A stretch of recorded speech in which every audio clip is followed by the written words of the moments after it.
A lion strolls into Memorial Grace Hospital carrying a precious bundle in its jaws, leaving the head nurse in tears when she uncovers the extraordinary truth behind its arrival. Before we jump back in, tell us where you're tuning in from, and if this story touches you, make sure you're subscribed, because tomorrow I've saved something extra special for you. At Chicago's busiest trauma center, where life and death dance in delicate balance, no one could have predicted how this night would change everything. The rhythmic beeping of monitors echoed through the sterile corridors of Memorial Grace's emergency department, where head nurse Sarah Mitchell had just begun her night shift. The harsh fluorescent lights cast long shadows across the polished floors as she made her rounds, checking on patients and reviewing charts with the practiced efficiency of someone who had dedicated 20 years to saving lives. Tonight felt different somehow. The air seemed charged with an energy she couldn't quite explain, like the calm before a storm. Sarah adjusted her navy scrubs and tucked a strand of graying hair behind her ear, her experienced eyes scanning the quiet emergency room. After 2 decades of nursing, she thought she'd seen it all: gunshot wounds, devastating accidents, miraculous recoveries. But fate had other plans. The emergency department was unusually quiet for a Friday night. A few patients dozed in their beds, while others watched late-night television with glazed eyes. Sarah's footsteps echoed as she walked past the nurses' station, nodding to the younger staff members who looked up to her as both mentor and mother figure. Her wedding ring caught the light as she reached for a patient's chart, a bittersweet reminder of her late husband Michael, who had passed away 5 years ago while serving as a wildlife photographer in Tanzania. "Quiet night," remarked Dr. James Cooper, the attending physician, as he joined her at the station. "Almost too quiet." Sarah smiled knowingly. In their line of work, silence often preceded chaos. "Don't jinx it, James. We've got 8 hours to go." The words had barely left her lips when a commotion erupted near the entrance. At first, Sarah thought it was another trauma coming in, perhaps a car accident or a violent crime victim. But the screams that followed weren't those of pain or urgency. They were cries of disbelief and fear. "Oh my God! Is that? Someone call security!" Sarah rushed toward the entrance, her heart pounding against her ribs. The automatic doors were sliding shut behind a sight that made her stop dead in her tracks. A massive lion stood in the middle of the emergency room, its golden mane gleaming under the fluorescent lights. But it wasn't the lion's presence alone that caused Sarah's breath to catch in her throat. It was what the creature carried in its mouth. Cradled gently between powerful jaws was a bundle wrapped in what appeared to be a tattered blanket. The lion's movements were deliberate, almost gentle, as it padded across the floor with feline grace. Security guards stood frozen, their hands hovering over their weapons, unsure how to respond to this unprecedented situation. Sarah's 2 decades of experience seemed to evaporate in an instant. Nothing in her training had prepared her for this moment. Yet something in the lion's eyes, a profound intelligence, an almost human-like purpose, kept her rooted to the spot instead of running.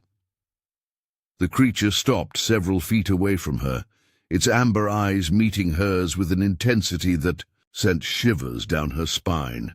Then, with extraordinary care, it lowered the bundle to the floor, the blanket shifted, and a tiny whimper emerged. Time seemed to stand still as Sarah's medical training battled with her instincts for survival. The lion remained motionless, its eyes never leaving her face. In that moment, she made a decision that would change not only her life, but the lives of everyone present. "Nobody move," she commanded, her voice steady despite the adrenaline coursing through her veins. With slow, measured steps, she approached the bundle. The lion watched her approach, its tail swishing gently against the floor. As Sarah knelt beside the bundle, her hands trembling slightly, she could hear Dr. Cooper speaking urgently into his phone, calling for animal control. But something told her that wouldn't be necessary. The lion showed no signs of aggression. If anything, it seemed relieved, as though it had completed an important mission. Carefully, she pulled back the edge of the blanket, and her heart nearly stopped. Inside was a baby, no more than a few months old, its tiny face flushed with fever. The infant's breathing was labored, and its skin felt hot to the touch. "I need a pediatric team here now," Sarah called out, her nurse's instincts taking over. "And bring me a gurney!" The emergency room burst into action, though staff members gave the lion a wide berth as they rushed to respond. The creature remained where it was, watching intently. As Sarah began her initial assessment of the baby, the infant was severely dehydrated and running a dangerous fever. Its tiny body was covered in scratches and dirt, but miraculously there were no serious injuries. As Sarah worked, memories of her husband Michael flooded back. His stories of African wildlife, his belief in the intelligence and compassion of animals, especially lions. He would have understood this moment, she thought, fighting back tears. A gurney appeared beside her, and with utmost care, Sarah lifted the baby onto it. The lion's muscles tensed for a moment, but it made no move to stop her. Instead, it sat back on its haunches, assuming a sphinx-like pose that reminded Sarah of the guardian statues she'd seen in museums. As the pediatric team rushed the baby toward the treatment area, Sarah found herself torn between following them and staying with the lion. The creature's eyes seemed to hold a story, one of desperation, determination, and perhaps even love. "I'll be back," she whispered to the lion, not caring how crazy it might sound to the others. "Thank you for bringing this little one to us." The lion blinked slowly, an action that Sarah remembered Michael telling her was a sign of trust among cats. Then it settled onto the floor, as if preparing for a long wait. In the treatment room, the team worked efficiently to stabilize the baby. An IV was started to address the dehydration, and medications were administered to bring down the fever.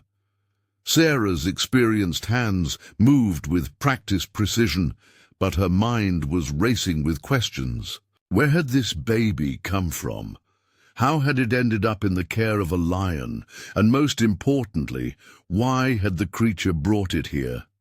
The mysteries would have to wait. Right now, the baby needed their full attention. As Sarah monitored the infant's vital signs, she noticed something clutched in its tiny fist, a crumpled photograph that had somehow survived whatever ordeal had brought the child to them. With gentle fingers, she carefully extracted the photo. It showed a woman standing beside a lion that looked remarkably similar to their unusual visitor. The woman was smiling, her hand resting on the lion's mane with casual familiarity. On the back, written in fading ink, were the words, "Claire and Guardian Wildlife Sanctuary, 2024. Sarah's hands began to tremble as she stared at the photograph.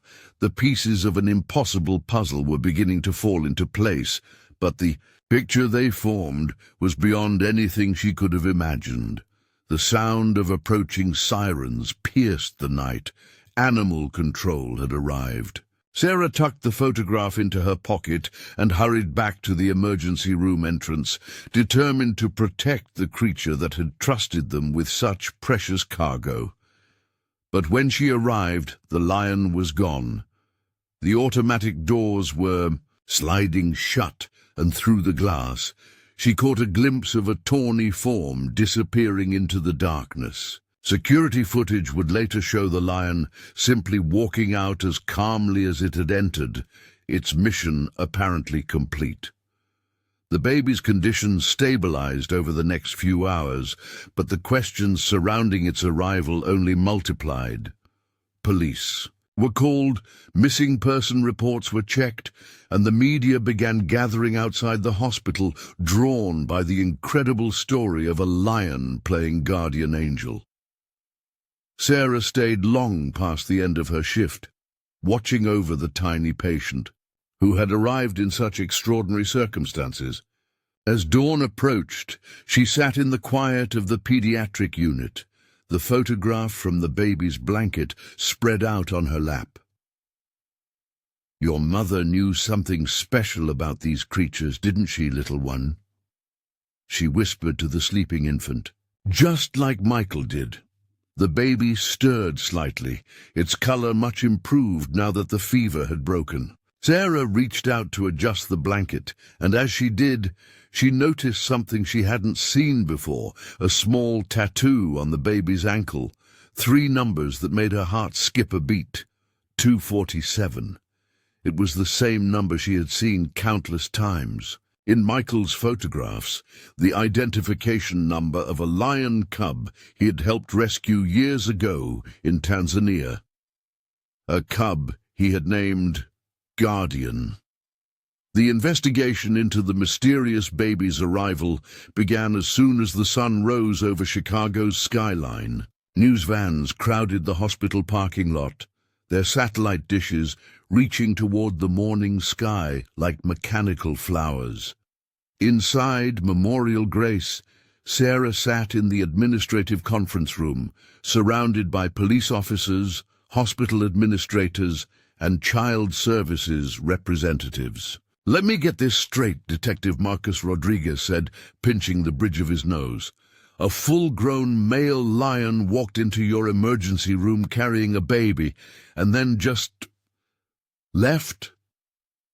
Sarah placed the photograph she'd found on the conference table. "This might help explain something. The woman in the photo, Claire, she seems to have a connection to the lion." The detective picked up the photograph, studying it with skeptical eyes. "Preparing and narrating this story took us a lot of time, so if you are enjoying it, subscribe to our channel. It means a lot to us. Now, back to the story. And you found this with the baby?" When Sarah nodded, he continued, "We've already reached out to every wildlife sanctuary within a 1,000-mile radius. Nobody recognizes her." Sarah's fingers unconsciously traced the outline of her wedding ring. "There's something else," she said, her voice steady despite her racing heart. "The baby has a tattoo, 3 numbers, that match the ID of a lion cub my late husband photographed in Tanzania." The room fell silent. Dr. Cooper, who had stayed to support Sarah's account, leaned forward. "Sarah, are you suggesting there's a connection between your husband's work in Africa and this incident?" Before she could respond, a young nurse burst into the room, her face flushed with excitement. "You need to see this," she said, holding up her tablet. The screen showed a news report from a local station in Wisconsin. The headline read, "Wildlife Sanctuary Destroyed in Suspicious Fire. Researcher Missing." The footage showed the charred remains of a remote facility. The reporter's voice filled the room. "Claire Davidson, a renowned wildlife researcher, remains missing after a devastating fire destroyed the Hidden Pines Wildlife Sanctuary. Davidson was known for her controversial work with lions, particularly her success in rehabilitating aggressive animals." Sarah's heart pounded as a photograph appeared on screen. It was Claire, the same woman from the photo found with the baby. The report continued, describing how she had recently become a mother and had been investigating illegal wildlife trafficking in the region. Detective Rodriguez's phone buzzed. His expression darkened as he read the message. The sanctuary fire wasn't an accident. We just got word from Wisconsin PD. They found evidence of forced entry and accelerants. Someone wanted to silence Claire Davidson. Sarah thought of the baby sleeping peacefully in the pediatric unit, unaware of the storm brewing around. Its arrival. The pieces were starting to form a pattern, but the picture they created was more dangerous than she had imagined. "The baby's medical records," she said suddenly. "Have you found any match?" A child services worker shook her head. "Nothing yet. It's as if this child doesn't exist in any database." "Or someone erased their existence," Detective Rodriguez muttered. Sarah stood up, her decision made. "I need to see the security footage. Again, there might be something we missed." In the security office, Sarah watched the footage for the dozenth time. The lion's movements were purposeful, almost as if it knew the layout of the hospital. But something else caught her attention. A reflection in the glass doors just before the lion entered. "Can you enhance that?" she asked the security officer. The image was grainy, but clear enough to show a black SUV passing by the hospital entrance moments before the lion appeared. The vehicle's headlights were off, despite the darkness. "Run that plate," Detective Rodriguez ordered. The results came. Back quickly, the vehicle had been reported stolen in Wisconsin, less than 20 miles from the Hidden Pines Sanctuary. Sarah's nursing intuition, honed by years of reading subtle signs in patients, told her they were missing something crucial. She returned to the pediatric unit, where the baby was now awake and alert. As she approached the crib, her eyes fell on the tattered blanket that had wrapped the infant. Something about its texture seemed odd. She ran her fingers along the fabric until she felt it, a small, hard rectangle sewn into the hem. With trembling fingers, she carefully cut the stitches. Inside was a USB drive. Sarah's mind raced back to her husband's stories about wildlife trafficking, about how photographers and researchers often documented evidence of crimes at great personal risk. Had Claire hidden this drive, knowing she was in danger? Had she trusted her baby's life to a lion she knew would protect it? Before she could examine the drive further, alarms began blaring throughout the hospital. Code Silver, an alert indicating an armed intruder. Sarah's protective instincts kicked in immediately. She scooped up the baby and the USB drive, her heart pounding as she heard footsteps in the corridor. The pediatric unit had a secure protocol for such situations. Sarah quickly entered a code into a hidden panel, revealing a safe room designed to protect vulnerable patients during emergencies. As she closed the reinforced door behind her, she heard voices in the hallway, unfamiliar voices speaking in harsh whispers. Inside the safe room, Sarah cradled the baby close, trying to keep it quiet as she listened to the movement outside. The infant seemed to sense the tension, remaining remarkably still in her arms. Through the room's security monitor, she watched, as two men in maintenance uniforms searched the pediatric unit, their movements too precise to be hospital staff. Her phone vibrated. A text from Detective Rodriguez. "Stay put. SWAT en route.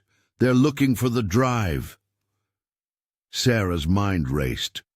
Whatever was on this drive had cost Claire her freedom, maybe her life. The researcher had trusted her baby to a lion, knowing the creature would protect it at all costs. Now that responsibility had passed to Sarah. The baby stirred in her arms, and she looked down into eyes that seemed too wise for their age. "Your mother's very brave," she whispered, "and so is your guardian. Now it's my turn." The sound of breaking glass somewhere in the unit made the baby whimper. Sarah began humming softly, a lullaby her husband used to sing when they dreamed of having children of their own. As she rocked the infant, her free hand clutched the USB drive that might hold the key to understanding this extraordinary situation. Through the monitor, she watched as hospital security engaged with the intruders. The men were professional, their movements tactical, but they hadn't counted on one thing: the loyalty of hospital staff. Nurses created diversions, orderlies blocked paths, and doctors coordinated with security to contain the threat. Sarah's thoughts turned to the lion. Had it somehow known that danger would follow? Was that why it had chosen a hospital, not just for medical care but for the security and protection a hospital could provide? A familiar sound made her freeze. The deep, resonant roar of a lion coming from somewhere outside the hospital. The intruders heard it too.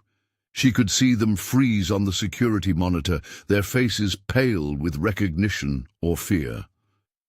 The baby in her arms smiled for the first time since arriving, a toothless grin that seemed to say everything would be all right. In that moment, Sarah understood something profound about courage. It wasn't about being fearless, but about doing what was right despite your fears. SWAT teams arrived minutes later, quickly subduing the intruders. When Sarah finally emerged from the safe room, Detective Rodriguez was waiting with news. The men were known associates of a wildlife trafficking ring that Claire had been investigating. The lion's appearance at the hospital had thrown them into a panic, forcing them to act rashly. They thought the evidence died in the fire, he explained. They never expected Claire to have a backup plan involving an actual lion. As the sun began to set on one of the most extraordinary days in Memorial Grace's history, Sarah stood at the window of the pediatric unit, the baby sleeping peacefully nearby. The USB drive was now in police custody, its contents being analyzed for evidence that might bring down the trafficking ring and help locate Claire. In the distance, she thought she saw a tawny shape watching from the shadows of a nearby building. But it might have been her imagination. Still, she raised her hand in a grateful wave. Somewhere out there, a guardian angel with a lion's heart was watching over them, and Sarah had a feeling their paths would cross again. The baby's soft cooing drew her attention back to the crib. On the infant's medical chart, where a name should be, Sarah had written Hope. It seemed fitting for a child whose arrival had sparked a chain of events that would uncover corruption, protect endangered wildlife, and remind everyone at Memorial Grace that courage and compassion could wear many forms, even that of a lion. As night fell over Chicago, Sarah settled into the rocking chair beside Hope's crib, prepared for whatever challenges tomorrow might bring. She had promised herself long ago to honor Michael's memory by making a difference in the world. Now, thanks to an extraordinary lion and a baby in need of protection, she had found her way to fulfill that promise. The first rays of dawn painted Memorial Grace Hospital in shades of gold when Sarah received the call that would change everything. Detective Rodriguez's voice crackled through her phone, tense with urgency. "We've decoded part of the drive. You need to see this." In the hospital's secure conference room, Sarah watched as tech specialists displayed files from the USB drive Claire had hidden. Documents, photographs, and video footage revealed a sprawling network of wildlife trafficking that stretched from the African savanna to the heart of North America. But it was a series of encoded messages that made Sarah's blood run cold.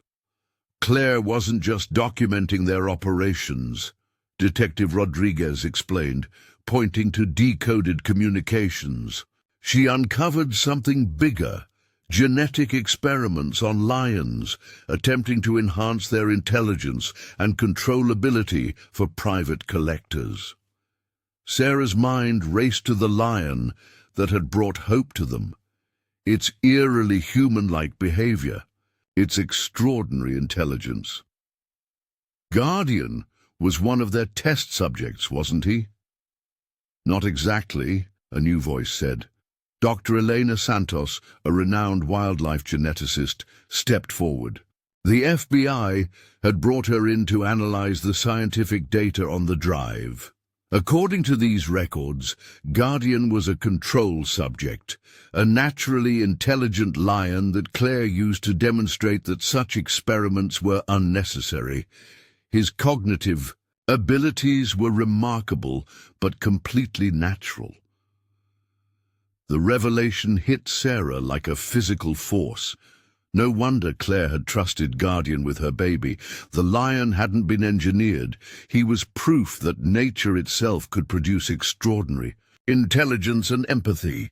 Security footage from the hospital's perimeter cameras suddenly lit up the screens. Guardian had returned, but he wasn't alone.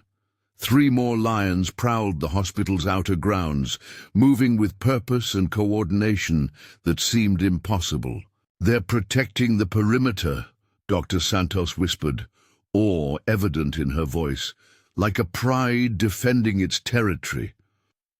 Before anyone could respond, alarms blared throughout the building. Multiple armed intruders had breached the hospital's lower levels. This wasn't like the previous attempt.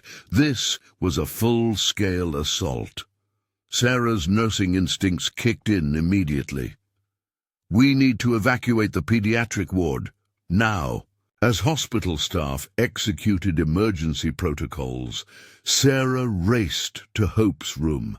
The baby was awake, remarkably calm, despite the chaos erupting around them. As Sarah lifted her from the crib, a shadow passed by the window, Guardian, scaling the building's architecture with impossible grace, positioning himself near Hope's room. "He's not just protecting Hope," Dr. Santos said, having followed Sarah. "He's protecting the evidence that could bring down the entire trafficking operation. Claire must have shared everything with him, showed him photos, locations. These lions aren't just acting on instinct, they're executing a plan." The sound of gunfire echoed from lower floors. Sarah clutched Hope tighter, her mind racing through options. The hospital's evacuation protocols wouldn't be enough, not against professionals who had likely studied the building's layout. Then she remembered something Michael had told her about lion behavior. "They never attack from the expected direction," he'd said. "They create chaos, then strike from where you least expect it." Sarah turned to Dr. Santos. "Can you help me with something crazy?" Minutes later, Sarah stood in the hospital service corridor, Hope secured safely in a medical transport carrier. The geneticist had helped her synthesize a plan that played to both human and lion intelligence. Through security cameras, they watched the intruders methodically searching the building, expecting to find their targets trying to escape downward. Instead, Sarah was heading up toward the hospital's helipad. But this wasn't a simple escape attempt. It was part of a coordinated effort that relied on both human ingenuity and lion instinct. As Sarah and Hope ascended in the service elevator, hospital staff executed their roles perfectly. Maintenance workers strategically disabled certain doors, forcing the intruders to take specific routes. Nurses created diversions with empty medical transports. Even the cafeteria staff played their part, using food carts to block corridors. Guardian and his pride, meanwhile, had positioned themselves at key points around the building's exterior. Through the security feeds, Sarah watched in amazement as the lions herded the intruders exactly where they needed them to go. The elevator. Doors opened to the helipad, where Detective Rodriguez waited with a tactical team. The morning sky was turning stormy, wind whipping across the rooftop as thunder rolled in the distance. FBI's closing in on their ground support, Rodriguez shouted over the wind. But we've got company coming up fast. Sarah could hear footsteps on the stairs, the remaining intruders, thinking they'd cornered their targets, but they'd forgotten about the lions. As the door to the helipad burst open, Guardian and his pride erupted from different directions. They hadn't attacked earlier because they'd been positioning themselves, moving silently up the building's maintenance ladders and external structures, waiting for this moment. The intruders found themselves trapped between the tactical team's weapons and 4 full-grown lions. Their surrender was immediate. As FBI helicopters approached through the storm clouds, Sarah heard a familiar voice calling her name. She turned to see a woman running across the helipad, Claire Davidson, alive and free. The researcher had escaped the sanctuary fire and had been working with federal agents, waiting for the right moment to spring their trap. She had known her evidence would draw out the trafficking ring's leaders, but she needed them to act brazenly, to expose themselves. "You trusted us with hope," Sarah said as Claire embraced her daughter. "You knew Guardian would find his way here." Claire smiled through tears. "Guardian has been my partner for years.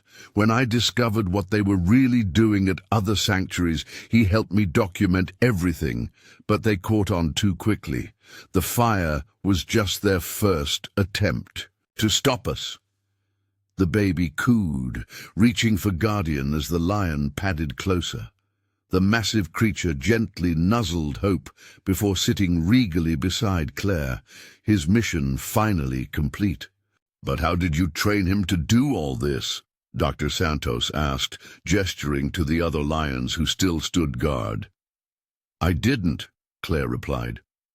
"Guardian has always been extraordinary. Not because of genetics or experiments, but because we stopped trying to control him and started trying to understand him instead. He chose to help us. He chose to protect Hope, and he chose his own pride to help him do it." As federal agents led away the last of the traffickers, Sarah watched Guardian interact with Hope and Claire. The lion's intelligence wasn't artificial or enhanced. It was a reminder that nature held depths of wisdom and compassion that humans were only beginning to understand. The storm broke, sunlight piercing through the clouds. Sarah thought of Michael, of his belief in the profound connections possible between species. She had witnessed something extraordinary, not just a rescue, but a collaboration between humans and lions that had brought down a criminal empire. Hope reached out, her tiny fingers brushing Sarah's cheek. In that touch, Sarah felt the promise of a future where such connections weren't extraordinary at all, where the barriers between humans and nature dissolved in favor of understanding and mutual protection. "We have a lot of work to do," Claire said, looking out over the city. "Other sanctuaries to investigate, more animals to protect." Sarah nodded, thinking of all the ways her hospital could support this mission. "And we'll do it together, all of us." Guardian roared, a sound of triumph that echoed across the city. His pride answered, their voices joining in a chorus that spoke of victory, of protection, and of hope for a future where the impossible became possible through trust and cooperation. As the sun rose higher, Sarah knew that this was just the beginning. The events of the past day had shown her that courage wore many faces, that family could transcend species, and that the greatest achievements came not from controlling nature, but from learning to work alongside it. The story of the lion who brought a baby to the hospital would be told for years to come, But Sarah knew the true miracle wasn't just in Guardian's actions. It was in the way humans and lions had come together, each bringing their unique strengths to protect the innocent and fight for justice. And somewhere in Africa, in the wild places where lions still roamed free, perhaps other guardians waited, ready to show humanity that the bridge between our world and theirs was shorter than we had ever imagined. In the weeks following the dramatic rooftop confrontation, Memorial Grace Hospital underwent a transformation that no one could have predicted. Sarah Mitchell found herself at the center of an extraordinary new initiative, one that would bridge the worlds of medical care and wildlife conservation in ways previously unimagined. The hospital board, inspired by the events surrounding Guardian and Hope, had approved the creation of a specialized unit dedicated to treating injured wildlife and studying the healing bonds between humans and animals. Sarah, with her unique experience and connection to both worlds, was chosen to lead the program. "We're calling it the Guardian Project," she announced to a packed conference room. Medical professionals, wildlife experts, and law enforcement officials had gathered to hear the proposal. What we witnessed wasn't just a miracle. It was a wake-up call about the untapped potential of human-animal cooperation. Dr. Elena Santos, who had chosen to stay in Chicago, stood beside her. The genetic data we recovered from the traffickers revealed something fascinating. While they were trying to artificially enhance animal intelligence, they completely overlooked the natural cognitive abilities already present in many species. Claire Davidson, now working as a consultant for the FBI's Wildlife Trafficking Division, shared her own insights. Guardian showed us that lions are capable of complex problem-solving and emotional intelligence, far beyond what we previously believed. But he's not unique. He's just the first one we've truly understood. The initiative would transform the hospital's East Wing into a state-of-the-art facility where veterinarians would work alongside medical doctors, sharing knowledge and discovering new approaches to healing. But the program's most innovative aspect came from an unexpected source: hope. At 6 months old, the baby had begun displaying an extraordinary ability to calm agitated animals. When brought near the wildlife rehabilitation area, her presence had a noticeable effect on the patient's vital signs and recovery rates. "It's like she's carrying a piece of Guardian's energy with her," Sarah observed, watching Hope interact with an injured wolf cub through protective glass. The typically skittish animal lay calm and content, its eyes fixed on the baby with an almost reverent attention. But the Guardian Project faced significant challenges. Traditional medical institutions were skeptical of its methods, and some board members worried about liability issues. Sarah found herself fighting not just for funding, but for legitimacy in the medical community. One rainy evening, as she reviewed patient files in her new office, a familiar figure appeared in her doorway. Detective Rodriguez, now heading a specialized environmental crimes unit, carried a thick folder under his arm. "Remember those sanctuary records we recovered?" he asked, spreading photographs across her desk. "We found something interesting. Claire wasn't the first researcher to document extraordinary lion behavior. There's been a pattern, going back decades, of lions protecting humans in crisis situations." The photos showed incidents from around the world. Lions guarding lost, children in the African bush protecting injured hikers, even leading rescue teams to disaster survivors. Each case had been dismissed as an isolated incident, but together they painted a compelling picture. The traffickers didn't just want to create enhanced animals, Rodriguez continued. They wanted to suppress this natural behavior.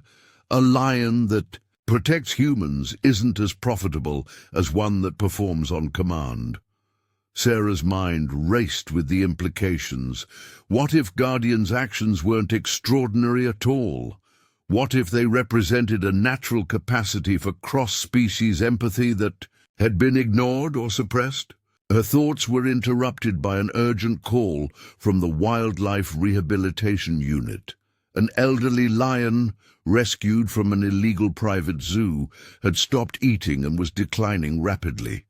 Traditional veterinary approaches had failed, and the staff was running out of options.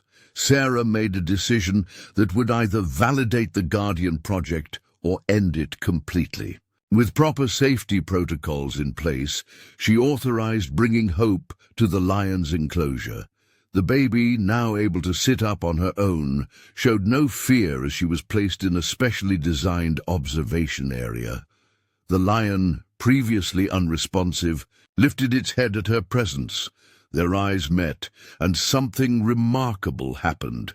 The lion rose, moving with newfound energy, and approached the observation window. Hope placed her tiny hand against the glass, and the lion pressed its nose to the same spot. Within hours, the animal began eating again. It's not just about medical treatment, Sarah realized, watching the interaction. It's about reconnecting with something we've lost, the ability to communicate across species boundaries. The success with the elderly lion opened new doors for the Guardian project. Researchers began documenting similar cases of children facilitating animal recovery, while medical professionals observed how interaction with gentle animals helped human patients heal faster. Claire, who divided her time between field work and the hospital, brought back stories from other sanctuaries where animals and humans were developing unprecedented bonds. "It's like Guardian awakened something," she said, "or reminded us of something we'd forgotten." 1 year after the night Guardian brought hope to the hospital, Memorial Grace hosted an international symposium on cross-species healing.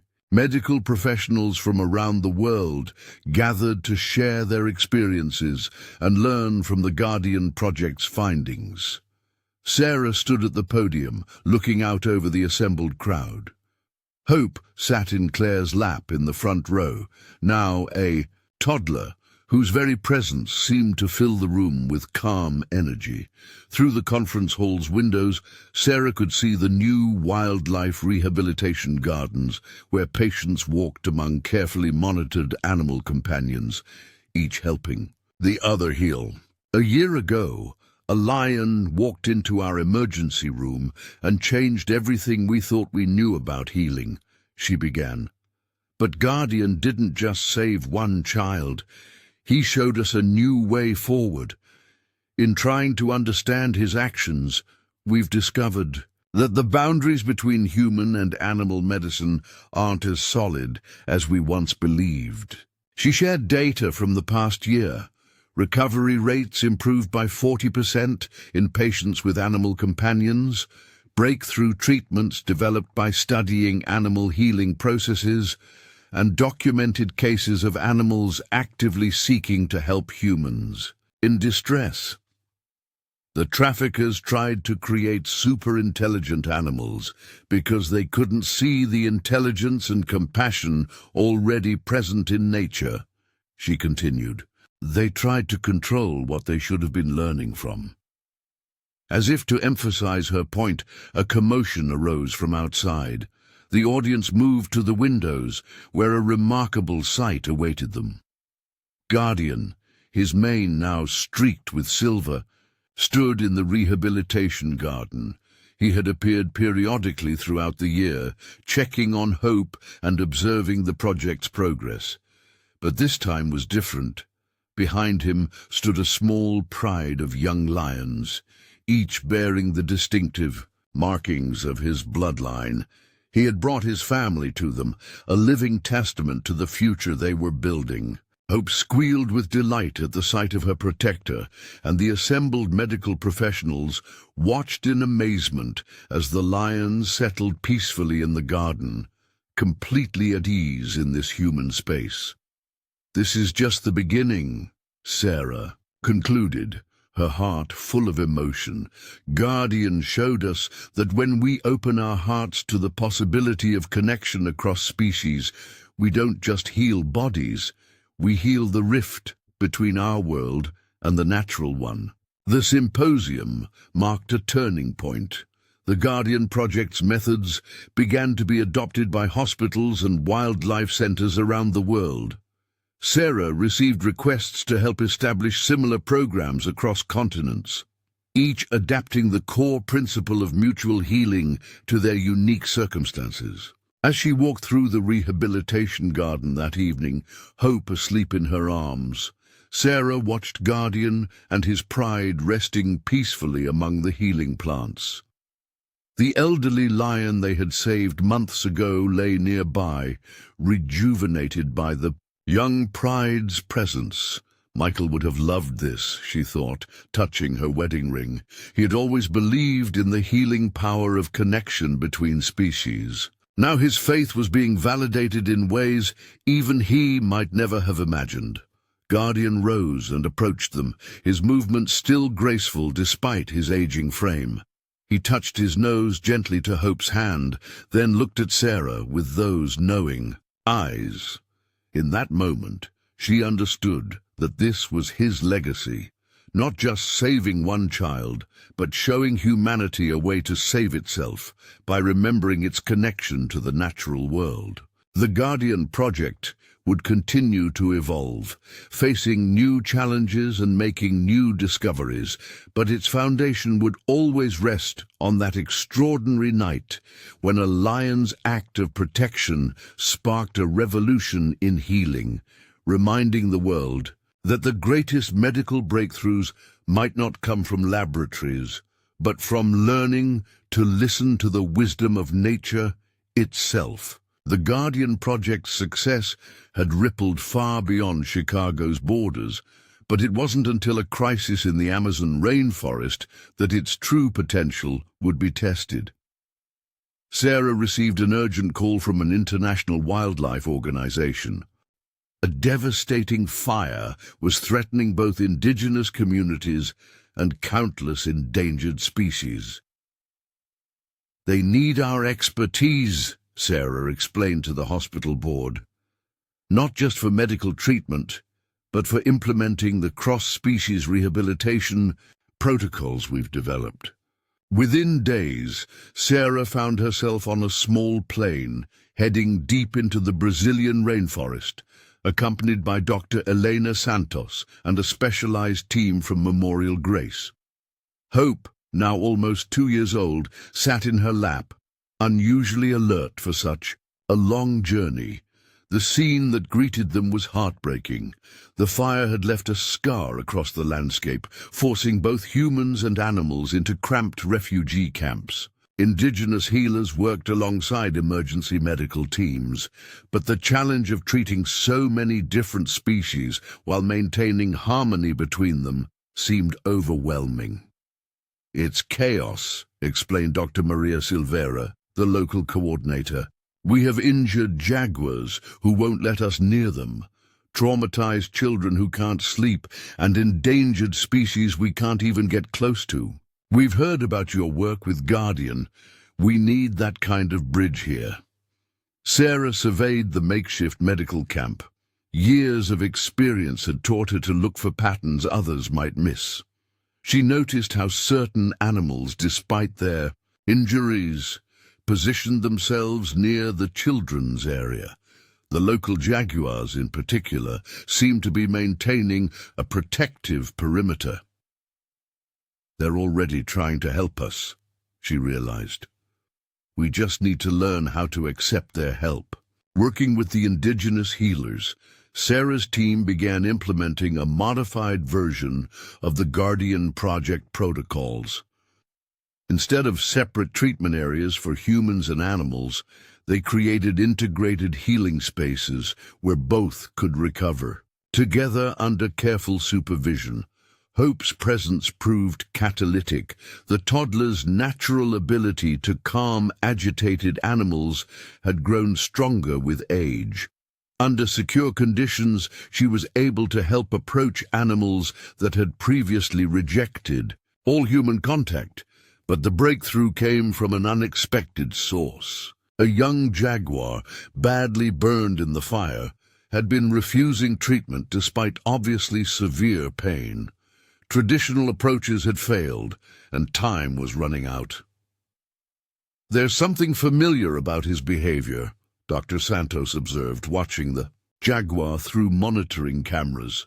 "It reminds me of Guardian, the way he's watching everything, assessing." Sarah studied the footage and noticed something extraordinary. The jaguar wasn't just avoiding treatment, it was actively trying to direct attention to other injured animals, even at the cost of its own suffering. It's not just acting on instinct, she realized, it's showing leadership. Drawing on everything they'd learned from Guardian, they tried a new approach. Instead of trying to treat the jaguar, they invited it to participate in helping others. They set up a treatment area where the jaguar could observe and even approach other animals. As they received care, the change was immediate and dramatic. The jaguar began guiding other injured animals to treatment, using soft vocalizations to calm them during procedures. More remarkably, it started bringing indigenous children to the medical tent when they showed signs of smoke inhalation. Like Guardian, it understands the concept of medical help, Dr. Santos explained to amazed colleagues. These animals aren't just acting on instinct, they're making conscious choices to assist in healing. The jaguar's example inspired a new phase of the Guardian project. Sarah and her team began documenting similar behaviors in other species. Elephants guiding injured herd members to human help, dolphins supporting injured swimmers, even birds alerting humans to injured animals in remote areas. "We're not teaching them to help us," Sarah explained during a video conference with Memorial Grace. "We're learning to recognize and support the helping behaviors they already possess." The success in the Amazon led to a revolutionary expansion of the Guardian project.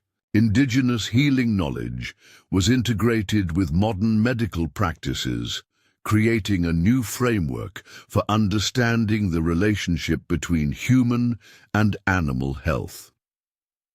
Back in Chicago, Memorial Grace underwent another transformation.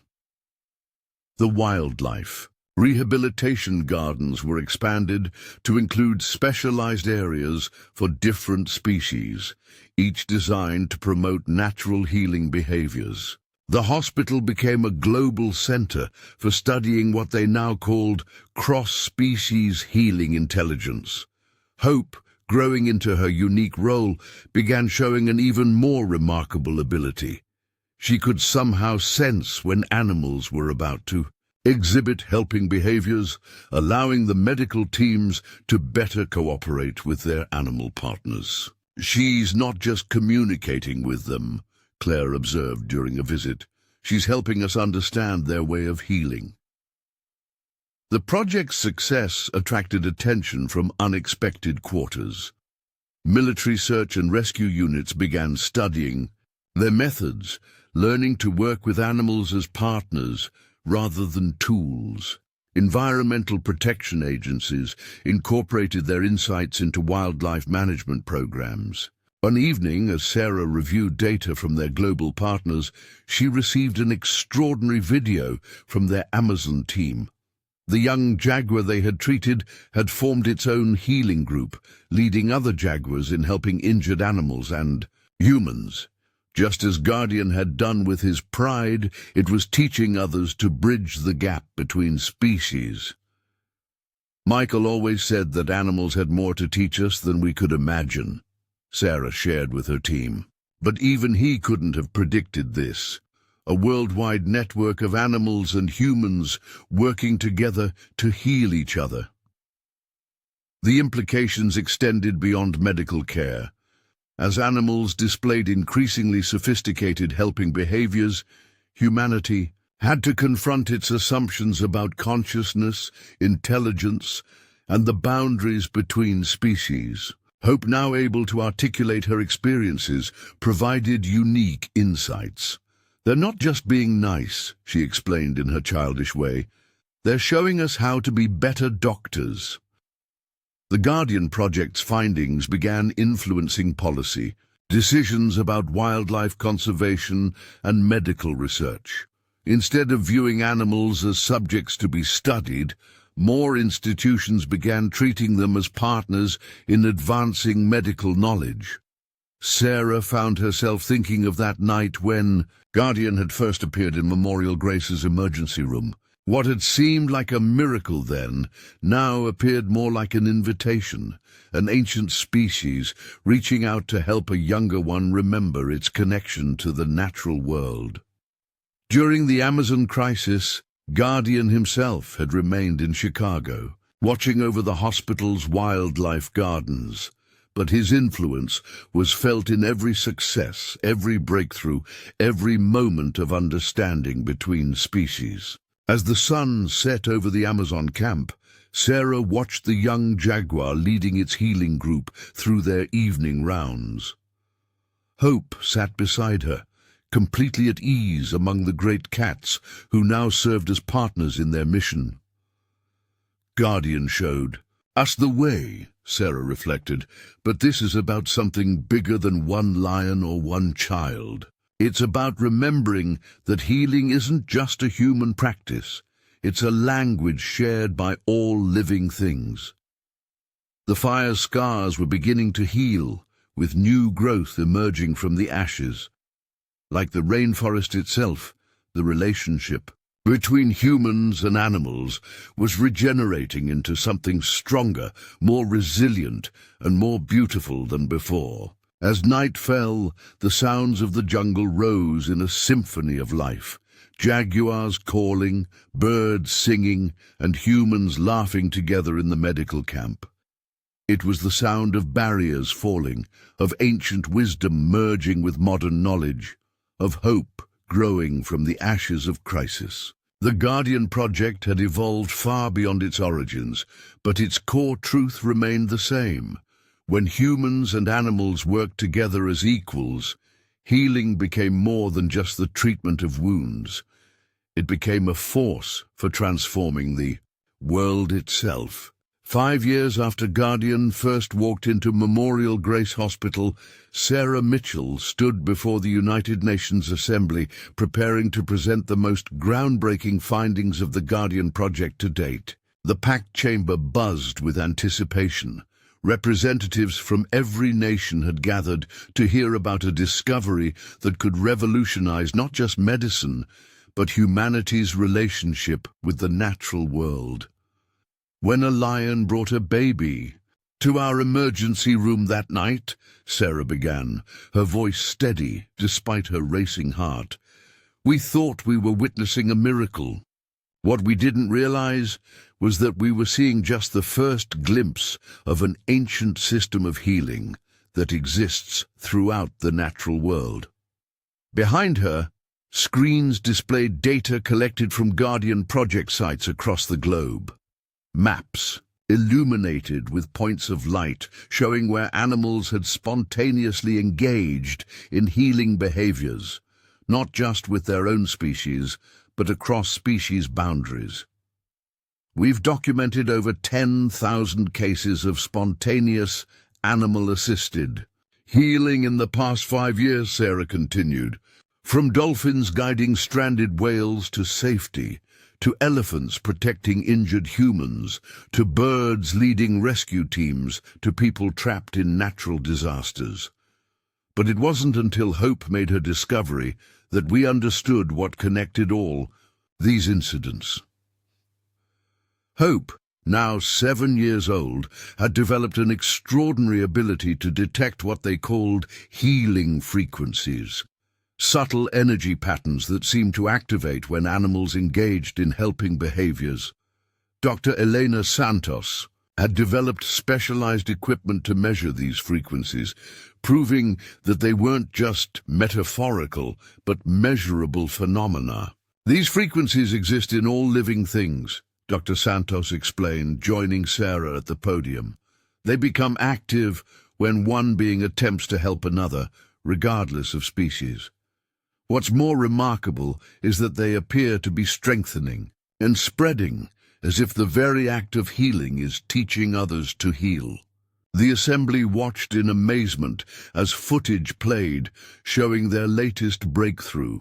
In a war-torn region of Africa, a group of lions had led refugees to safety, avoiding landmines and dangerous areas.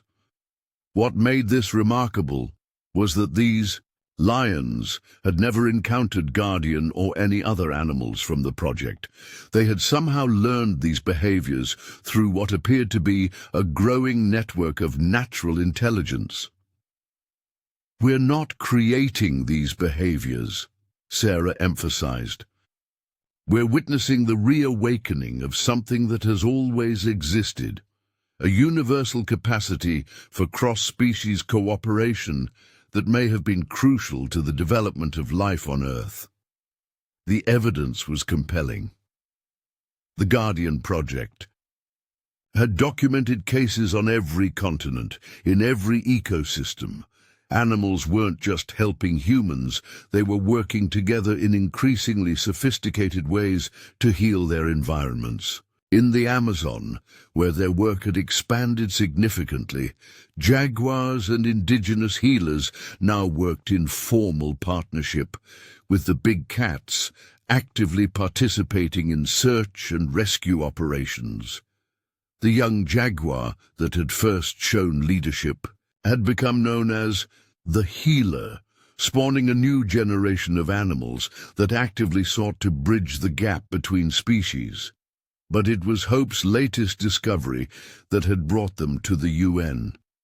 Working with Dr. Santos, she had found a way to consciously activate these healing frequencies in both humans and animals. The implications were staggering, not just for medicine, but for conservation, conflict resolution, and environmental restoration. What Guardian showed us wasn't just about saving one child, Sarah explained. He was showing us a way to save ourselves. These healing frequencies don't just repair physical wounds. They repair the broken connections between species, between humans and nature, between us and the web of life we're part of.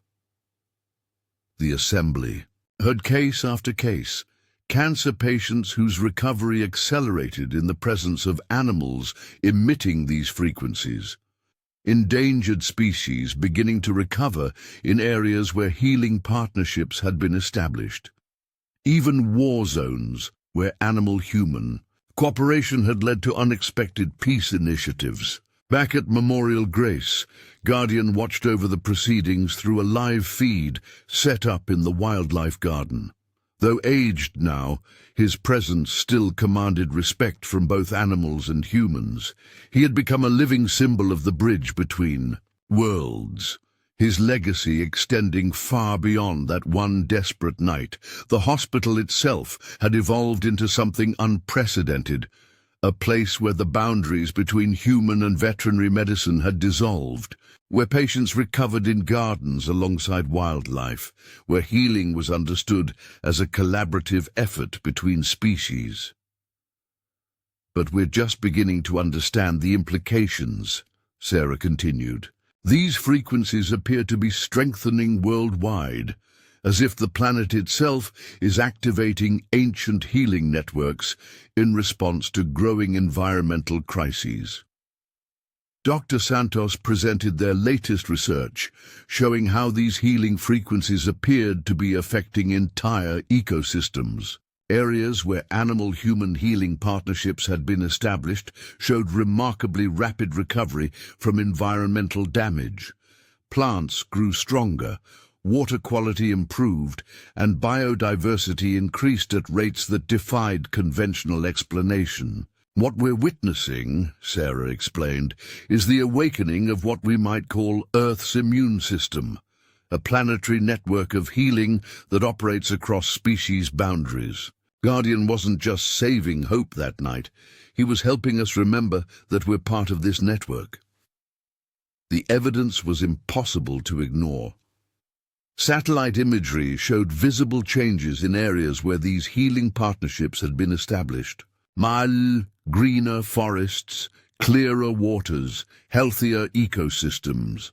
The frequencies appeared to be spreading like a beneficial contagion, awakening similar behaviors in animals and humans far from the original project sites.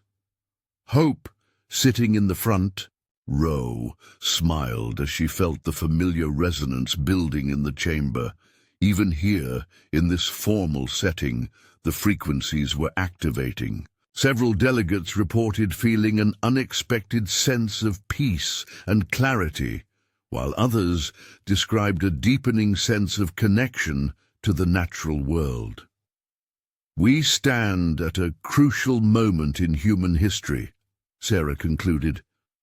We can continue to see ourselves as separate from nature, or we can accept the invitation Guardian extended that night, to remember that we're part of a vast network of healing that encompasses all life on Earth.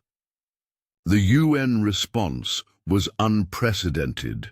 A resolution was passed establishing the Global Healing Network Initiative with funding and support from every member nation.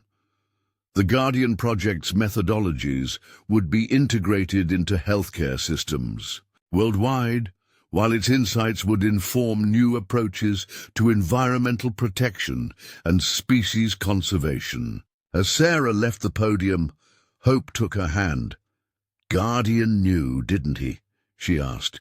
He knew all along what would happen. Sarah smiled, thinking of the lion who had changed everything. I think he knew we needed to remember something we'd forgotten. That healing isn't just about fixing what's broken, but about restoring the connections that make life itself possible. That evening, as they prepared to return to Chicago, Sarah received news from Memorial Grace. Guardian had been joined in the wildlife garden by lions from across the region, each bringing injured animals for treatment. It was as if they were responding to the frequencies awakened by the UN Declaration, gathering to strengthen the healing network that was spreading across the planet.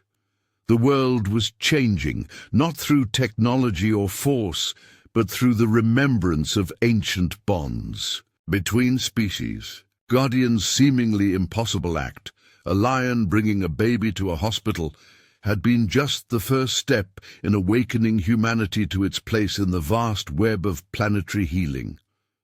As their plane took off, Sarah thought about Michael and his belief in the intelligence of nature. He would have understood that what they were witnessing wasn't new at all. It was the remembrance of something as old as life itself.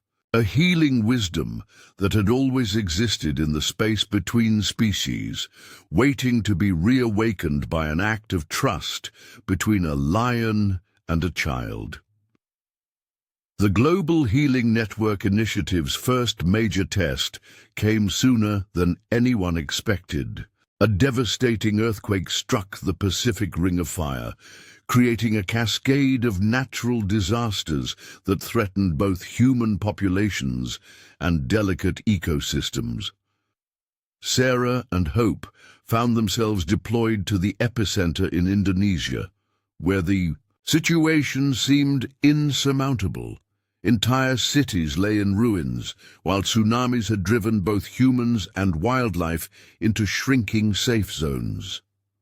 Traditional disaster response methods were proving inadequate for a crisis of this magnitude, but as their plane descended into the chaos, Hope noticed something extraordinary. "Mom, look," she exclaimed, pointing out the window. Below them, through gaps in the smoke and dust, they could see lines of animals moving with purpose through the devastation. Elephants cleared paths through debris, dolphins guided boats through treacherous waters, and local primates led survivors to safe ground. The healing frequencies are already active, Dr. Santos confirmed, checking her instruments. The network is responding to the crisis on its own. When they landed, they found local authorities struggling to coordinate with this spontaneous animal response. Years of treating wildlife as a threat during disasters had created barriers of mistrust. But hope, now experienced in bridging such gaps, immediately recognized the pattern. They're not just helping randomly, she explained to bewildered rescue coordinators. They're creating living evacuation routes, safe corridors through the disaster zone. Sarah watched in amazement as her daughter, no longer the infant guardian had saved, but now a bridge between species herself, began working with local children to map these animal-guided routes. The children, less burdened by adult prejudices, quickly grasped what the animals were trying to communicate. "It's like they've been waiting for us to understand," one local girl said, as she helped Hope document the patterns. "The animals know where the ground is stable, where the water is safe, where help is needed most." The Guardian Project team quickly established a new protocol, integrating animal intelligence into disaster response for the first time in modern history. Instead of trying to control or direct animal behavior, they learned to read and support the natural healing networks that were already forming. Orangutans, showing remarkable problem-solving abilities, began guiding rescue teams to survivors trapped in collapsed buildings. They seemed to understand the concept of structural integrity, avoiding areas that were about to collapse while indicating safe paths through the rubble. Marine mammals, led by pods of dolphins, created safe channels through debris-filled waters, allowing emergency boats to reach isolated communities. They appeared to be using their echolocation abilities not just for navigation, but to identify underwater hazards and unstable structures. Even insects played their part. Bee colonies relocated en masse, their movements helping predict aftershocks hours before seismic instruments could detect them. Local beekeepers, working with Guardian Project data, began translating these behaviors into early warning systems. But the most remarkable development came from an unexpected source. A group of Komodo dragons, normally considered dangerous to humans, began exhibiting unprecedented cooperative behaviors. They used their keen sense of smell to locate survivors and their powerful bodies to clear lightweight debris, all while maintaining a careful distance that showed clear understanding of human fear responses. "They're adapting their behaviors to make us comfortable," Dr. Santos observed, "just like Guardian did that first night. They're consciously modifying their natural instincts to facilitate cooperation." The healing frequencies measured during these interactions reached levels never before recorded. It was as if the scale of the crisis had activated deeper layers of the planetary healing network, awakening ancient patterns of cooperation between species. Sarah found herself working alongside creatures she would have once feared, each interaction deepening her understanding of what Guardian had tried to teach them. This wasn't just about animals helping humans or humans helping animals. It was about all species working together to heal the living system they shared. News of the unprecedented disaster response spread globally. Media outlets broadcasted footage of elephants carefully lifting debris while dolphins guided rescue boats, of primates creating living communication networks between isolated communities. of reptiles and humans working in coordinated search patterns, but it was the subtle changes that moved Sarah the most. She watched as children who had lost everything found comfort in the presence of wild animals, as grieving survivors discovered hope in the unwavering support of creatures they had once feared, as ancient barriers between species dissolved in the face of shared purpose. Hope spent her days moving between species, her ability to detect and strengthen healing frequencies, proving crucial to coordinating the multi-species response.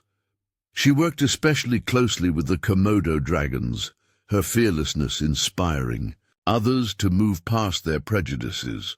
"They're not just helping us survive," she explained to a group of local officials. "They're teaching us a new way to live with them, a way that makes all of us stronger." The disaster zone became a living laboratory for the Guardian Project's theories about cross-species healing networks. Traditional medical teams worked alongside wildlife experts, while indigenous healers shared knowledge that bridged the gap between modern science and ancient wisdom. One morning, as Sarah helped establish a new medical camp, she received an urgent message from Memorial Grace. Guardian, despite his advanced age, had left the hospital grounds. Tracking data showed him heading east, accompanied by his pride and a growing group of other animals. "He's coming," Hope said simply when Sarah shared the news. "He knows we need him." Days later, as rescue operations reached a crucial phase, Guardian arrived at the disaster zone. The aged lion, his mane now white with years, led a remarkable procession of animals from across Asia. It was as if he had awakened something during his journey, calling forth ancient memories of cooperation between species. His presence transformed the response effort. Other animals seemed to take heart from his example, working with even greater coordination and purpose. The healing frequencies strengthened noticeably, and recovery efforts that had seemed impossible began to show progress. Sarah watched as her daughter and guardian reunited, the bond between them unchanged by years and distance. In their connection, she saw the future the Guardian Project had been working toward, a world where the boundaries between species served not as barriers, but as bridges. The disaster response became a model for future crises. The United Nations incorporated animal intelligence into its emergency protocols, while conservation efforts shifted toward protecting and supporting these natural healing networks. The Guardian Project's insights were being validated on a scale no one had imagined possible. As the immediate crisis passed and reconstruction began, something extraordinary became apparent. Areas where animals and humans had worked together showed faster recovery rates, not just in terms of physical reconstruction, but in ecosystem health. The healing frequencies had somehow accelerated natural regeneration processes.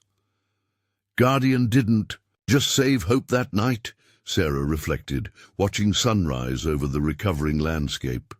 He showed us that survival depends on remembering our place in the web of life. Every species has a role to play in healing our shared world. The Indonesian response marked a turning point in human-animal relations.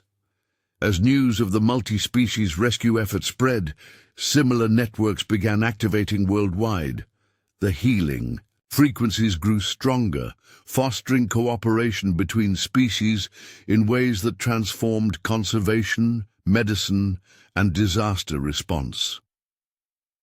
Guardian remained in Indonesia, watching over the recovery efforts with the same steady presence he had shown that first night in Chicago. His example continued to inspire both animals and humans, showing them that the barriers between species were far more permeable than anyone had imagined.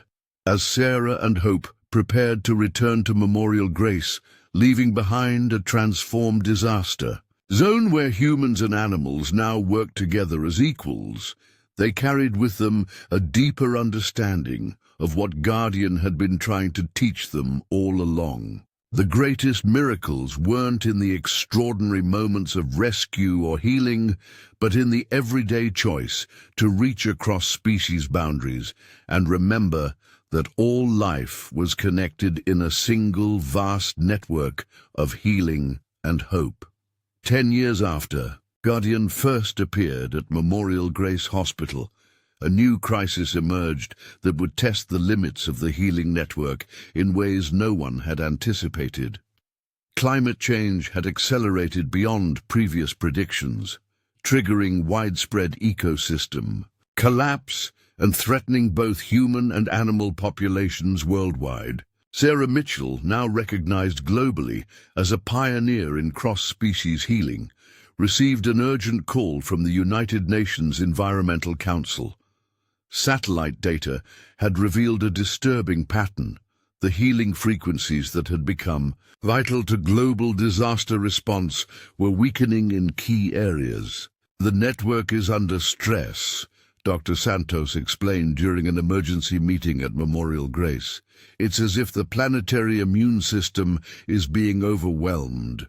Hope, now 12, and showing signs of even more remarkable abilities, had been the first to notice the change.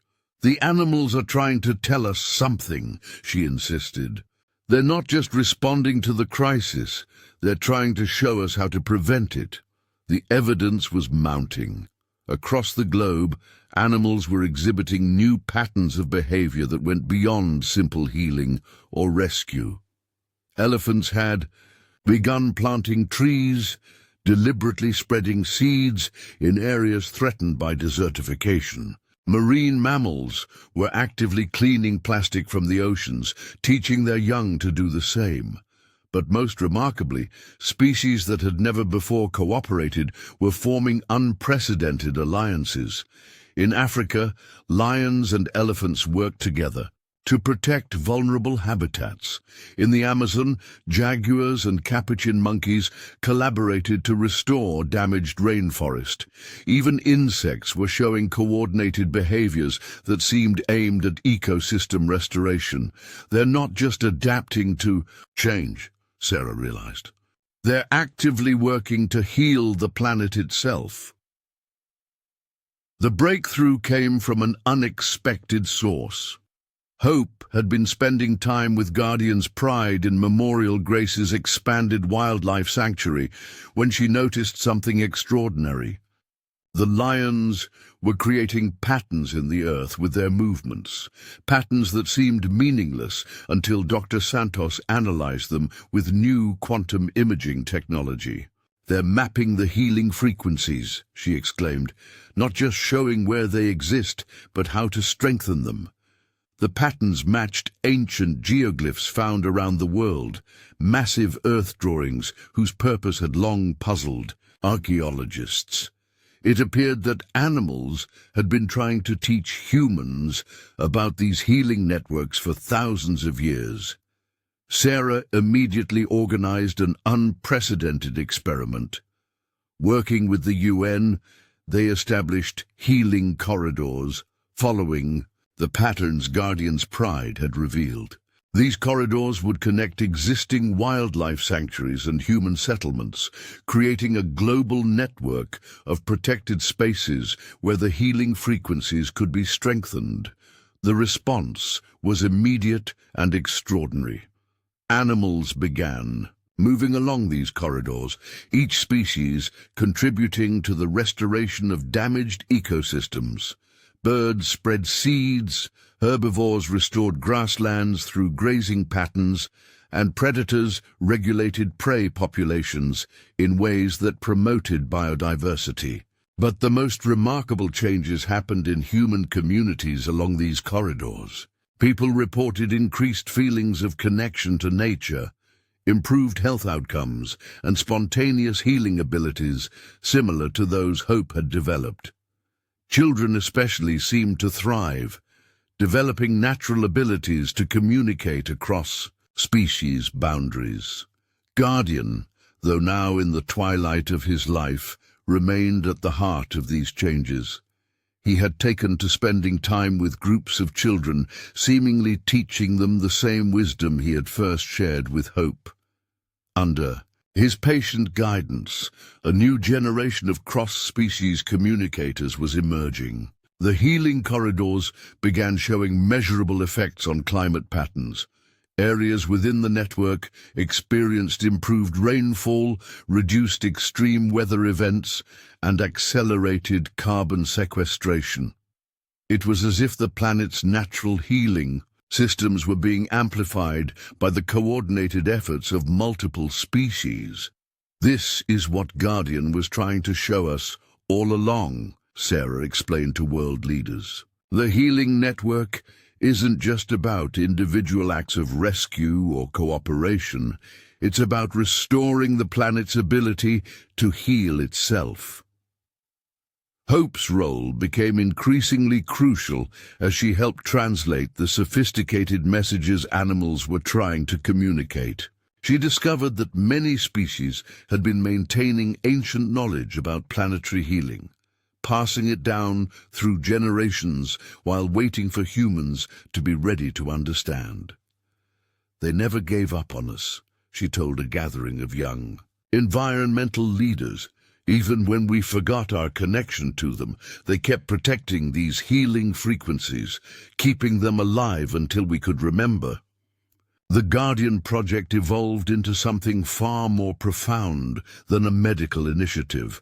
It became a global movement for planetary healing, integrating indigenous wisdom, modern science, and the ancient knowledge carried by animal species. Memorial Grace Hospital, where it all began, transformed into a worldwide hub for this new understanding of healing. Sarah often found herself thinking back to that night when Guardian first appeared in the emergency room.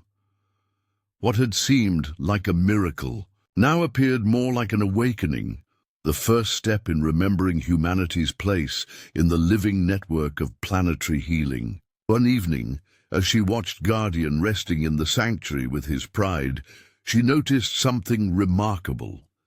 The patterns the lions had created in the earth were glowing faintly with bioluminescent algae that had somehow found their way inland. The entire sanctuary was becoming a living map of the healing frequencies, visible proof of the networks they had helped awaken.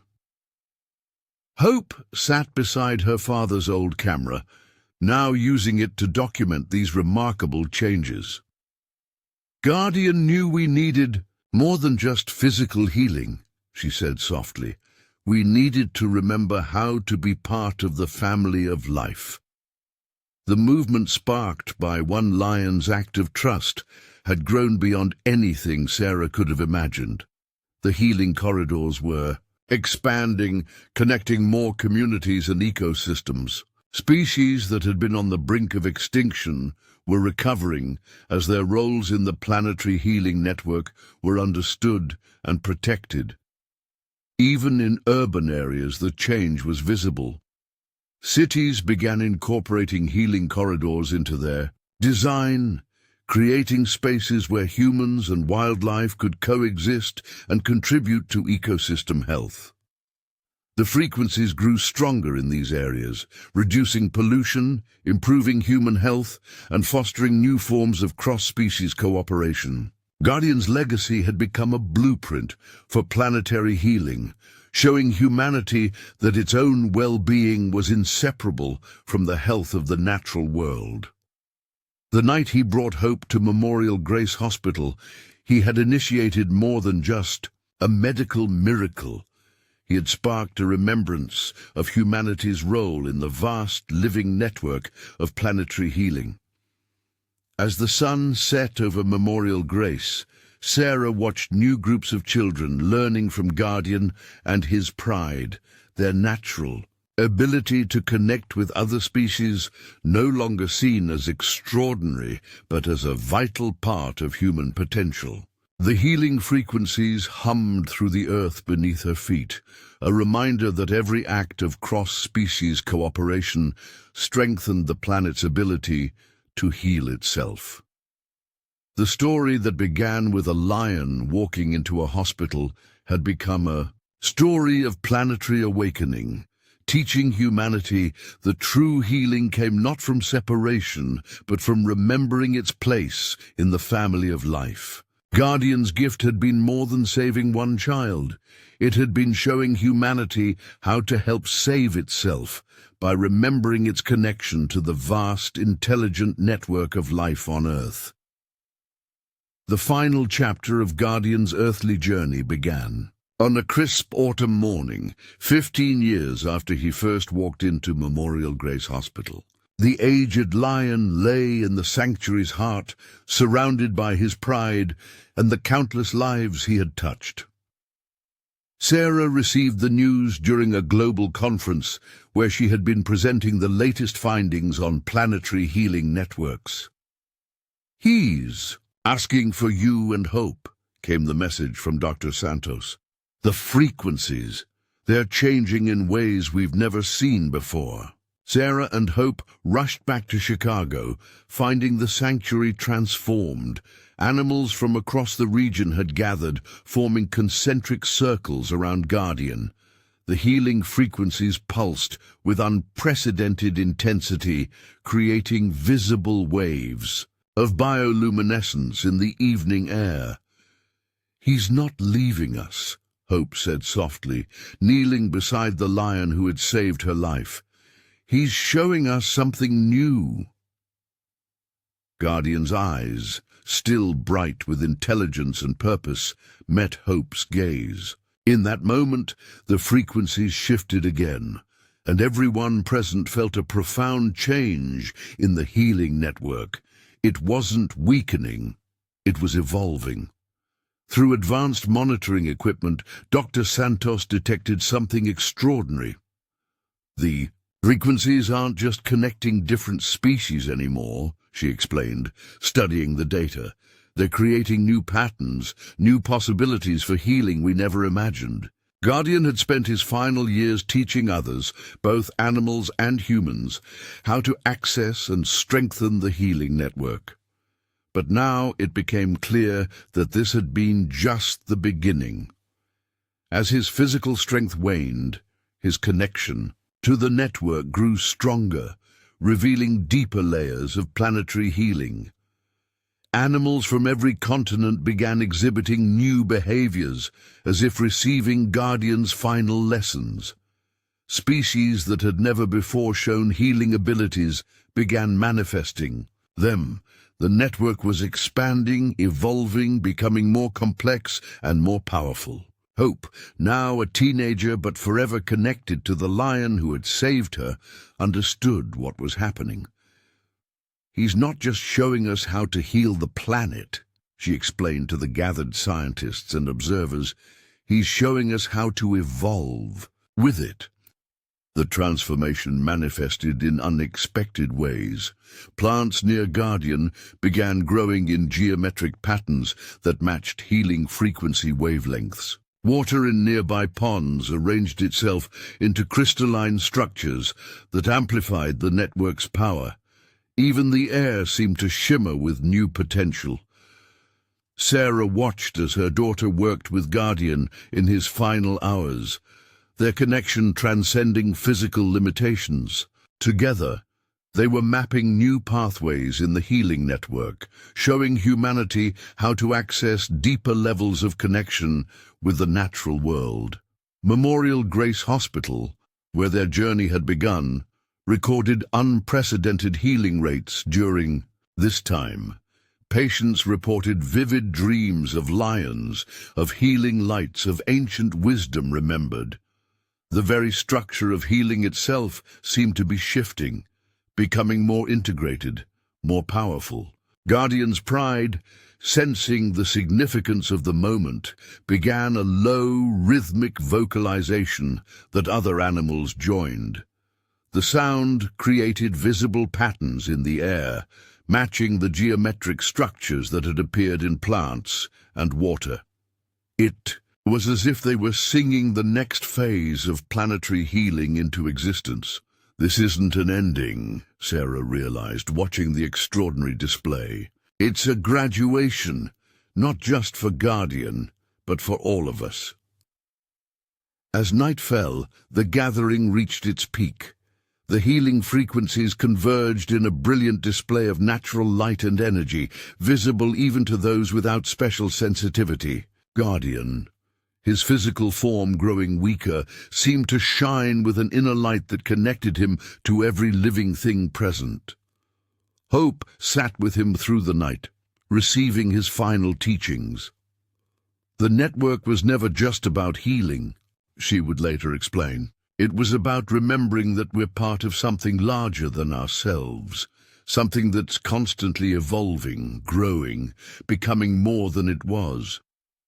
When dawn came, Guardian's physical form was still, but the sanctuary blazed with new life.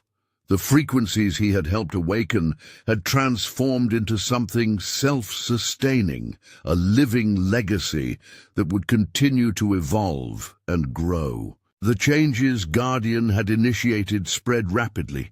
Children born near healing corridors showed natural abilities to connect with other species. Plants developed new properties that helped clean polluted soil and water. Animals demonstrated increasingly sophisticated healing behaviors, passing these abilities to their offspring. Sarah found herself learning new lessons even after Guardian's passing.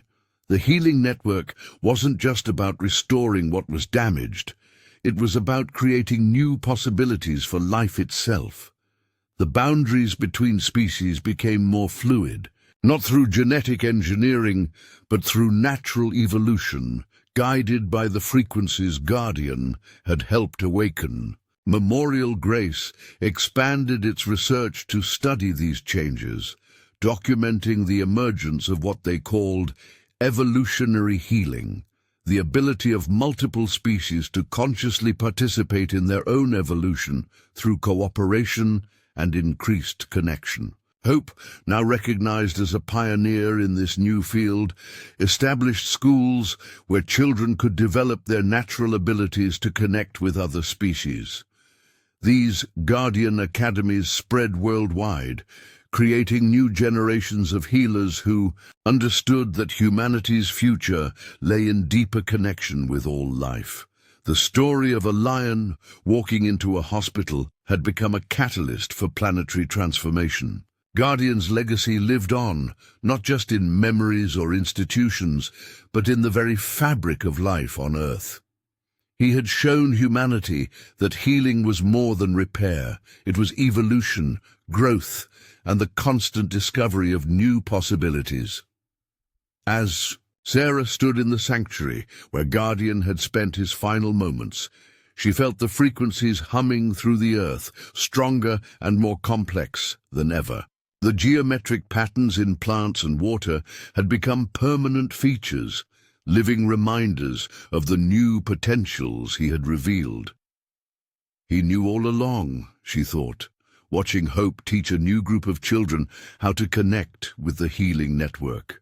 The miracle wasn't just saving one child. It was showing us how to save ourselves by evolving into something more than we were. The sanctuary became a pilgrimage site, not for mourning but for celebration and learning. People came from around the world to experience the enhanced frequencies, to learn from the new patterns of healing that continued to emerge, to understand their own potential for evolution through connection. Guardian's physical form had returned to the earth, but his presence remained in every pulse of the healing network, in every new discovery of cross-species cooperation, in every child who learned to speak the language of life itself. He had shown humanity that true healing meant more than survival. It meant conscious participation in the endless dance of planetary evolution. As night fell over Memorial Grace, the frequencies created ribbons of light in the air. A living, testament to the power of connection across species. Sarah watched as hope led a new generation in strengthening these connections, knowing that Guardian's greatest gift hadn't been saving one life, but showing all life how to save itself through endless growth, evolution, and love. The story that began with an act of trust between a lion and a baby had become a blueprint for planetary evolution, a reminder that every ending was just the beginning of something new, something more wonderful than anyone could have imagined. In teaching humanity how to heal, Guardian had shown them how to grow into something greater than they had ever dreamed possible.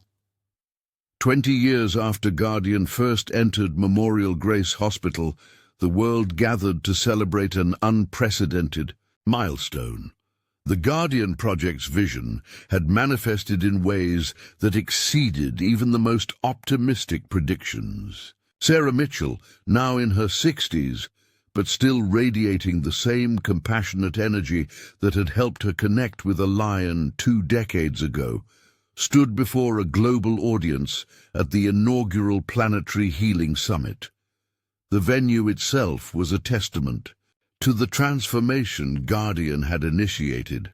The summit took place in a living amphitheater, a structure grown rather than built, using the enhanced healing frequencies to guide plants into forming natural architecture. Animals moved freely through the space, their presence no longer extraordinary but essential to the new way of living humanity had embraced. Hope, now 32 and heading the worldwide network of Guardian Academies, joined her mother on stage. The geometric patterns first observed during Guardian's final days had become a permanent feature of areas where healing frequencies were strong, creating natural mandalas that served as both beautiful decoration and functional amplifiers of the network's power. 20 years ago, Sarah began, a lion walked into a hospital carrying a baby, and we thought we were witnessing a miracle. What we didn't realize was that we were seeing the first step in humanity's conscious evolution. The evidence of this evolution surrounded them. Children born near healing corridors displayed natural abilities that would have seemed supernatural 2 decades ago. They could communicate effortlessly across species, sense disturbances in ecosystems, and participate actively in planetary healing networks. But the most remarkable change, Hope continued, wasn't in our abilities. It was in our understanding of what healing truly means. Guardian showed us that healing isn't just about fixing what's broken. It's about discovering what we can become. The summit showcased achievements that would have seemed impossible when their journey began. The great deserts were retreating, transformed by coordinated efforts between humans, animals, and plants.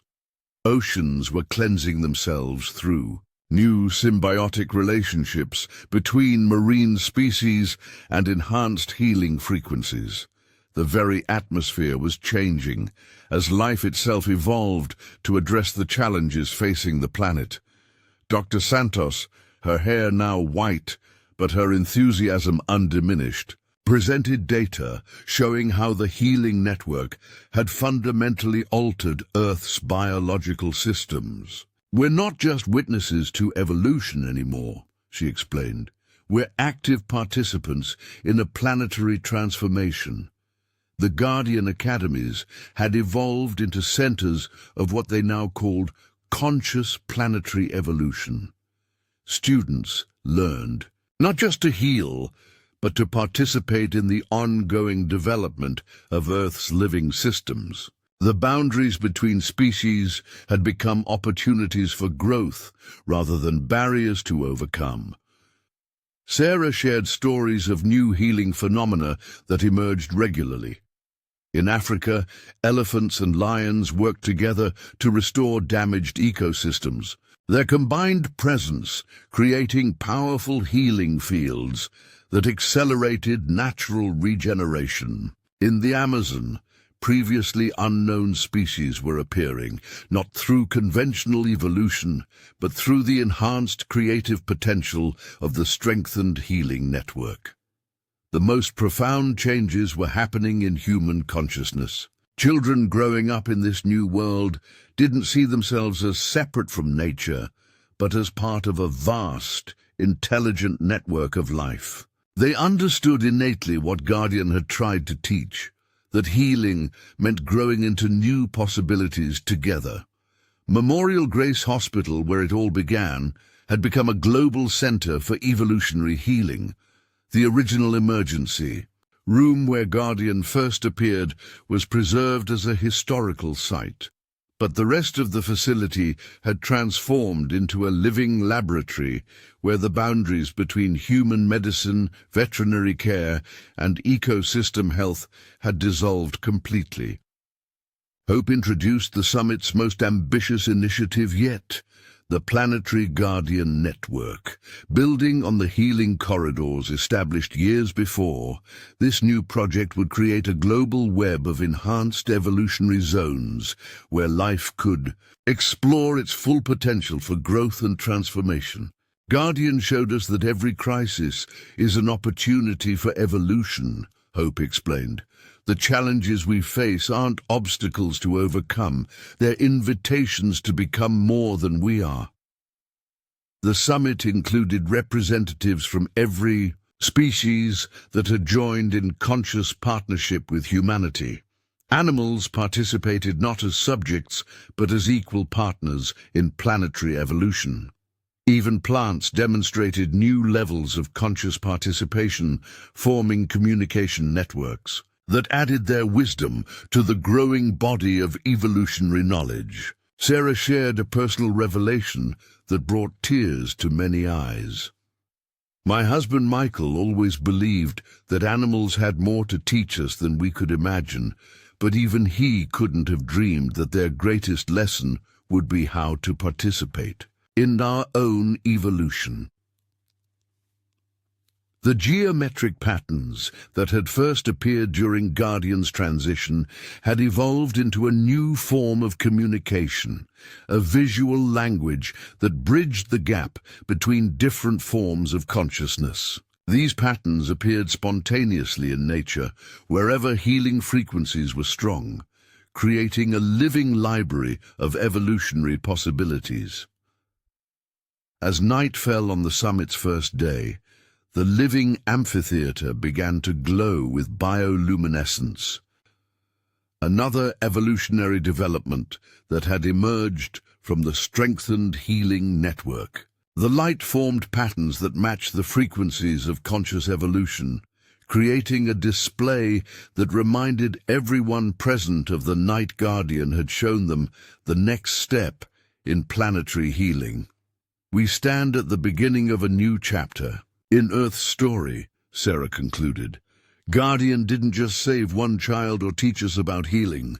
He showed us that life itself is an endless process of becoming more, of discovering new possibilities through connection and cooperation. The summit continued for several days, each moment bringing new revelations about the potential for conscious evolution. Species that had been on the brink of extinction were not just recovering, but transforming, developing new abilities that contributed to planetary healing. Ecosystems weren't just being restored, they were evolving into more complex and resilient forms.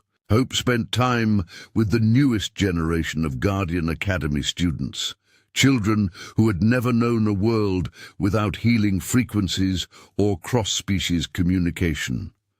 Their natural abilities far exceeded what had seemed miraculous 20 years ago, yet they remained humble, understanding that they were part of an endless process of growth and discovery. As the summit drew to a close, Sarah stood in the same spot where Guardian had first appeared, at Memorial Grace.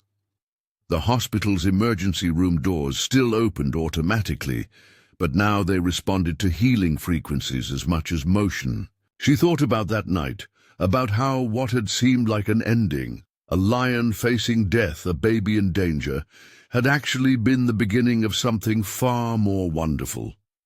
The world that Guardian helped create wasn't just healed. It was continuously healing, growing, evolving into something more beautiful and complex with each passing day. His legacy lived on, not just in memories or institutions, but in the very process of life itself, in the endless dance of becoming that he had helped humanity remember it was part of. As new geometric patterns formed in the living architecture, around her, Sarah smiled, understanding that every ending was just the beginning of a new phase of evolution. Guardian had shown them that the greatest miracle wasn't in saving one life, but in showing all life how to save itself by growing into something more wonderful than it had ever imagined possible. The story that began with a lion walking into a hospital had become the story of life itself, not just surviving, but endlessly discovering new ways to thrive, to connect, to evolve.